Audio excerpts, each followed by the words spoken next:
যেদিন সকালে ২ ভাগে রান্না করি সেদিন আর দুপুরই রান্না করি না। যেদিন সকালে ১ ভাগে রান্না করি সেদিন দুপুরই রান্না করতে হয়। দুপুরই ২ ভাগে রান্না করলে রাতে আর আমি রান্না করি না। সন্ধ্যায় একটু হালকা পাতলা নাস্তা করলে রাতে দুপুরের যে খাবার থাকে আলহামদুলিল্লাহ ঠিকঠাক মতো হয়ে যায়। তো এখানে হচ্ছে আমি পেঁয়াজ, কাঁচামরিচ হাতে মাখিয়ে পালং শাক দিয়ে হচ্ছে পার্শে মাছ দিয়ে রান্না করব।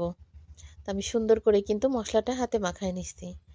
তো হাতে আমার মানে শাক পাতা রান্না করলেই আমার হাতে মাখাতে হবে। হাতে না মাখালে মনে হয় কি আমার রান্না সম্পূর্ণ হয়নি। তো মাখিয়ে মাছটা আমি উঠায় রাখতেছি, কষাবো না। যেহেতু শাক, শাক তো কষানো লাগে না।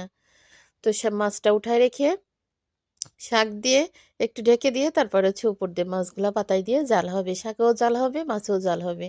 একদম শুকনা শুকনা তেলের ঝোল থাকবে শাকে। তো আসলে রান্না করে আর একটা কথা বলি।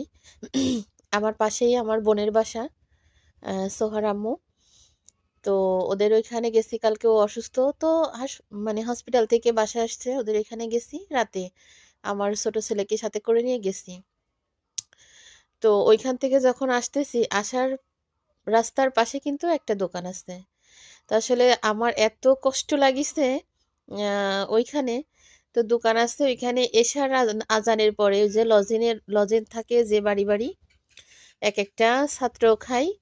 তো ওই ছেলেটা মনে হয় হুজুরের ভাত নিয়ে যাচ্ছে, হাতে একটা টিফিন কারির বাটি দেখলাম। হুজুরের ভাত নিয়ে যাচ্ছে, তো ওই ছেলেটা ওইখানে মুদি দোকানের সামনে ছেলেটা কিন্তু দাঁড়ায় আছে। আমি রাস্তার ওই মাথা থেকে খেয়াল করতেছি ছেলেটা দাঁড়ায় আছে ওইখানে। তো পাশে আসার পরে ও আমার ছেলের নাম ধরে ধরে ডেকে বলতেছে যে ভাইয়া ভালো আছো।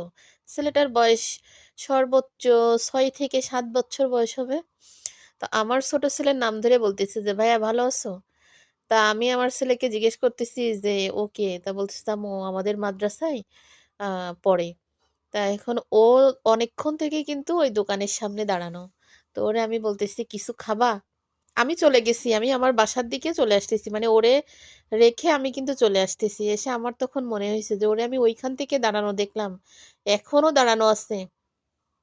আমি এইখান থেকে ফিরে গিয়ে ওর কাছে জিজ্ঞেস করতেছি যে কিছু খাবা? তা হচ্ছে কি যে আমার কাছে টাকা নেই। খাতি তো মন চাচ্ছে কিন্তু আমার কাছে টাকা নেই। আমার এত খারাপ লাগলো। তা আমি ওরে সামনে দোকানের দিকে নিয়ে গেছে, বললাম কি কি খাবা নেও। তো আমারে দেখাই দিল ৫ টাকার ওই যে চানাচুরির যে প্যাকেট, ওরই ১ প্যাকেট চানাচুর দিলাম। ওইটে পরে আবার বললাম যার কিনিবা।